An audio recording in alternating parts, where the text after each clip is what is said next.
So I've mentioned the fact that I'm transgender, and I also mentioned the fact that yes, I have schizophrenia. I've not really touched on the topic of suicide and self-harm. Now, pretty much I have thought about suicide since I was 7 years old. This is when I first had it. Well, I think it started happening when I was 4, but I first had problems with anxiety when I was 7. I would throw up all my food and I just couldn't eat. So when I was about 9, that's when I started actually devising plans to know how to commit suicide. And I thought of anything from like just swallowing a bunch of iron tablets, pretty much overdosing, slitting my throat, jumping off a roof. And then one day I actually came up with a really good plan, and that was injecting myself in the jugular vein with poison. Now we had these needles, and we had all the equipment there because of the fact that we were treating my sister who had osteomyelitis at home because my dad's a physician. And now, many years later, I was actually at a place that helped people with disabilities find jobs.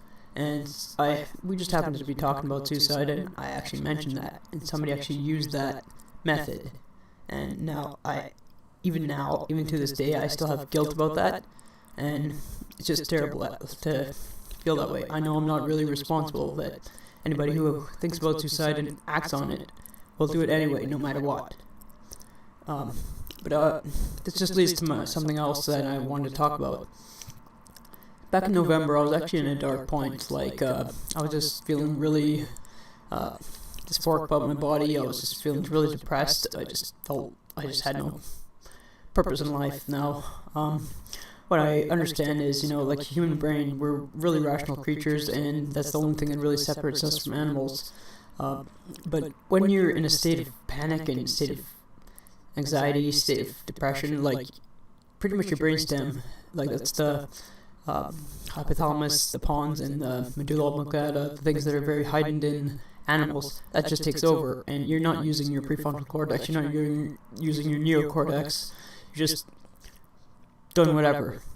Now, my experience with people who do these suicide, like online suicide work, online suicide help, like they tend to just always do the things that you were taught never to say whenever you're in a suicide assist workshop.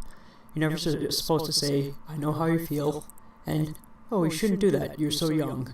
But it's innate for most people to have altruism and also just pretty much have compassion. And so they say that out of compassion.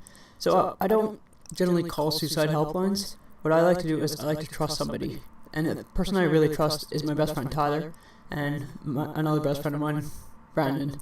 Like these people, they have really made me who I am. And I found myself through them. And I would just not trade anything in the world all the money in the world could not just make me want to give up their friendship. Like, for example, in November, like, I pretty much wanted to jump in front of cars, and Tyler and Brandon, they both said, just give us a call, we don't want to hear you say this. And that's pretty much what they said. Now, self-harm is another thing that I have struggled with in the past, but I made a promise to somebody that I would stop, and as of 2015, in I believe October, I stopped completely. I have not self-harmed since then. A lot of people seem to think highly perceptive, some people say, like, people do it for attention, people do it just to, say, "Oh, look at me, I'm depressed, look at this, what I do to myself." But actually, it's really the emotional pain inside your body is so high that you decide to actually, you just can't take it anymore, so you take it out on physical pain. So you feel the physical pain instead of the emotional pain, so it balances out. That's why we do it, because the emotional pain is just too much for us to handle. It's not like we're just trying to show off to people and all that. And I hope you can take this and understand that's why we do it.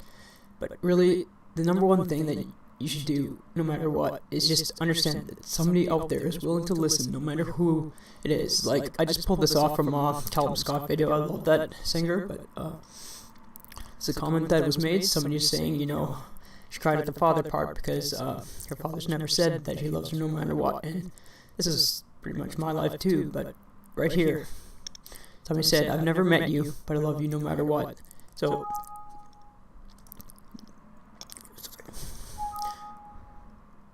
So it's basically just saying like somebody will love you no matter what. Like somebody out there cares about you. It doesn't matter who it is.